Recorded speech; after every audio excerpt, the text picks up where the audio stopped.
ఓం శ్రీ విశ్వకర్మనే నమ. ఓం వీరబ్రహ్మనే నమ. మిత్రమా వినండి, గంధకము సింధూరం చేయాలి. ఎలా చేయాలి అనేది మీకు చెప్తా వినండి.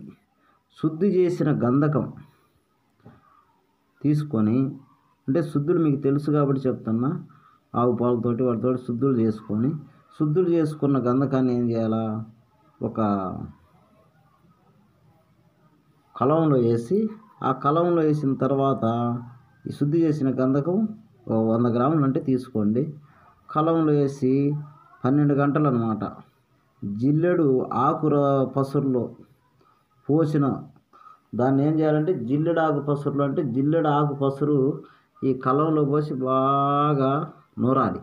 నూరిన తర్వాత జిల్లెడాకు పసురు పోసి నూరుతారు కదా. నూరిన తర్వాత అది ఒక బిల్ల కట్టుకొని ఒక ఇనప బండిలో తీసుకొని, ఇనప బండిలో ఆ గంధక బిల్ల పెట్టండి. పెట్టి దానిపైన ఏం చేయాలంటే, మనము ఇదే జిల్లెడాకు పసురు దాని మీద పోసి సన్న సెగతోటి వండాలి. వండితే మొత్తము ఏమైద్ది, సున్నమైద్ది మిత్రమా. బాగా గుర్తుపెట్టుకోండి, సున్నమైద్ది. దాన్ని తీసుకొని సన్న సెగపై మళ్ళీ వండితే సింధూరం అయింది.